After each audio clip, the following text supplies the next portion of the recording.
অবশেষে দেখা পেলাম তার। দেখো বন্ধুরা, welcome back to my YouTube channel exclusive Chandrakant seven. তোমরা সবাই কেমন আছো? আশা করছি তোমরা সবাই খুব ভালো আছো, আর আমিও খুব ভালো আছি। আর আজকে তো অবশ্যই ভালো আছি, কারণ বৃষ্টি পড়ছে। এখন বাজে দুপুর 3টে। এখন থেকে আমি আমার ব্লগটা স্টার্ট করছি, তোমরা দেখতে থাকো। আশা করছি তোমাদের ভালো লাগবে। আমরা যেরকম বৃষ্টির জন্য অপেক্ষা করছিলাম, সেরকমই গাছগুলোও বৃষ্টির জন্য অপেক্ষা করছিল। তাই দুজনের অপেক্ষার অবসান হলো আজ। তাই গাছগুলো আজ মহানন্দে স্নান করছে। তাই আমরা যেমন দাঁড়িয়ে দাঁড়িয়ে বৃষ্টিটা উপভোগ করছি, সেরকমই গাছগুলো স্নান করা উপভোগ করছি। আমরা বৃষ্টি স্নাত প্রকৃতিকে দুচোখ ভরে দেখছি। বাংলার বর্ষা ঋতুর যে প্রকৃত রূপ, তা আজই বুঝি খুঁজে পেলাম অনেক দিন পর। আর এই গাছের মাঝে বৃষ্টি পড়ার আওয়াজ আমাদের শরীরে শিহরণ তৈরি করছে। আসলে কি বলতো, এই দিকে না বৃষ্টি হচ্ছিল না, সব জায়গায় খবর পাচ্ছিলাম বৃষ্টি হচ্ছে, আর এই দিকে হচ্ছিল না। তাই আজকে বৃষ্টির দেখা হবে, ভীষণ আনন্দিত। বৃষ্টিটা হলো ঠিকই, কিন্তু বেশিক্ষণের জন্য না। আর বাড়িতে চন্দ্র এইরকমভাবে কুমড়ো গাছের চারা তৈরি করেছে। এখন এইটা যাচ্ছি জমিতে বসানোর জন্য। আসলে ও একটা পুরনো বোতল কেটে নিয়ে আর তার উপরে চারাটা তৈরি করেছে। এইখানকার মাটি জানো তো একদম ভালো না, ঠিকভাবে গাছই হতে চায় না। আর তারপর যদিও গাছ হয়, শামুকের উপদ্রব, শামুকের সব গাছগুলো কেটে দেয়। বৃষ্টিটা হলো বলে মাটিটা নরম হয়েছে, তাই গাছগুলোকে এখন বসিয়ে দিচ্ছে।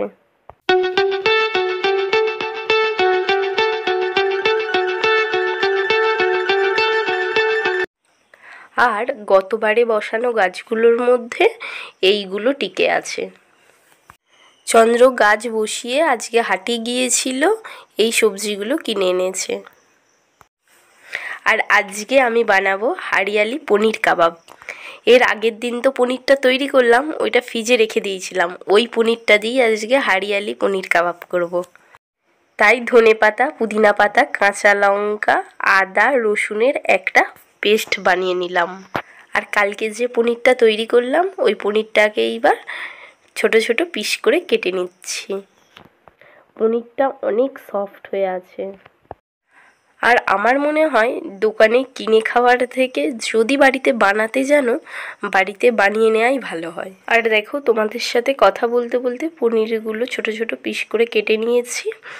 আর পেস্টটাও বানানো হয়ে গেছে। এইবার একটা জায়গার মধ্যে পেস্টটাকে ঢেলে নিয়ে তাতে কিছুটা পরিমাণে দই দিয়ে দিলাম। তারপর ভালোভাবে ফেটিয়ে নিয়ে গোলমরিচ গুঁড়ো আর লবণ দিলাম। যেহেতু বাড়িতে বানাচ্ছি, বেশি মশলা দেব না, ঘরোয়া উপকরণ দিয়েই বানাবো। এবং সমস্ত উপকরণ ভালোভাবে মিক্স করা হয়ে গেছে। এইবার ছোট ছোট পিস করে রাখা পনিরগুলোকে পেস্টটার মধ্যে দিয়ে ভালোভাবে মিশিয়ে নিলাম। নিয়ে এটা ফ্রিজে কিছুক্ষণের জন্য রেখে দেব।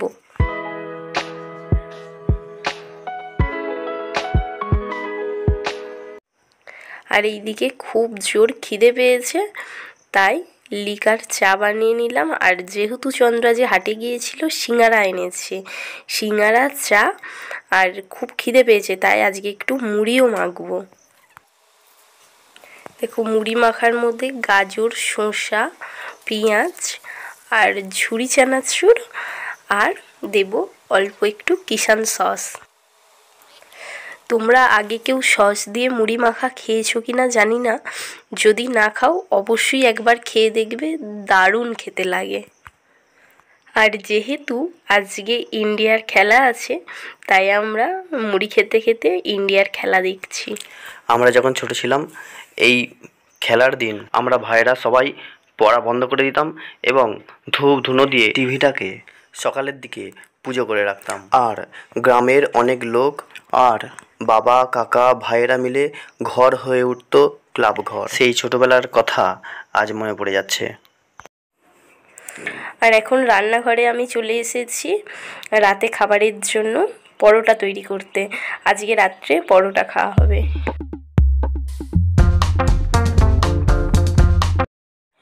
আর পনিরটা দেখো ফ্রিজে রেখে দিয়েছিলাম, কত সুন্দর সেট হয়ে গেছে। এইবার একটা তাওয়ার মধ্যে বেশ খানিকটা ঘি দিলাম, ঘি দিয়ে পনিরগুলোকে একটা একটা করে দিয়ে দিচ্ছি ভাজার জন্য। আমার কাছে টুথপিক নেই, তাই আমি এইভাবেই বানাচ্ছি। তোমাদের কাছে যদি টুথপিক থাকে তোমরা টুথপিকে গেঁথে গেঁথে বানাবে। আর আমার কাছে যে গ্রেভিটা ছিল পুদিনার, ওইটাও না আমি ওপর দিয়ে দিয়েছিলাম। তোমরা চাইলে নাও দিতে পারো, ওইটা দেয় না কিন্তু আমি দিই। আমার যেন মনে হয় ওইটা দিলে বেশি টেস্ট হয়। দেখো হারিয়ালি পনির রেডি। ভারতের এই জয়ে আমরা আনন্দিত, আমার গ্রামের মানুষ আনন্দিত, আমার দেশের মানুষ আনন্দিত। রুদ্ধশ্বাস ভারতবাসীকে জয়ের আনন্দধারায় ভরিয়ে দিল। ভারতীয় ক্রিকেট টিম যেভাবে শেষ মুহূর্তে জিতল, একেবারে তা অবিশ্বাস্য। সকল ভারতবাসীর পক্ষ থেকে ভারতীয় ক্রিকেট টিমকে ধন্যবাদ জানাই এইটুকু আনন্দের স্বাদ উপহার দেওয়ার জন্য।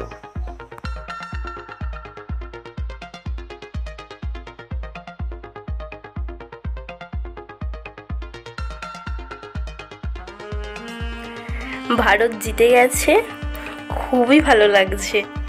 ওকে আমি কখন থেকে বলছি চলে এসো খেয়ে নাও, বলে না না দাঁড়াও আগে কি হয় দেখি তারপরে খাবো। যাকে আমাদের দেশ জিতেছে, এইবার আনন্দ সহকারে ডিনারটা করা হবে। আজকে আমাদের ডিনারে আছে পরোটা, আলু চচ্চড়ি, হারিয়ালি পনির, আর ভারত জিতেছে বলে কথা, মিষ্টি তো খেতেই হবে। বাড়িতে জিলিপি ছিল, জিলিপি খাওয়া হচ্ছে। তবে হারিয়ালি পনিরটা না দারুণ হয়েছে, আমি একটু টেস্ট করেছিলাম, দারুণ হয়েছে। যদি তোমাদেরকে টেস্ট করাতে পারতাম কি যে ভালো হতো। তোমরা অবশ্যই একবার এইভাবে বাড়িতে বানিয়ে দেখো, যা আছে ঘরোয়া উপকরণ দিয়ে। তাহলে আমরা খাবারটা খাই, আর আজকের ব্লগটা এখানেই শেষ করছি। তোমাদের যদি আমাদের ভিডিওগুলো ভালো লাগে তাহলে অবশ্যই সাবস্ক্রাইব করে দিও, লাইক করে দিও, শেয়ার করে দিও। আজকের মতো টাটা, দেখা হবে নেক্সট ব্লগে। তোমরা সবাই ভালো থেকো, সাবধানে থেকো, সুস্থ থেকো।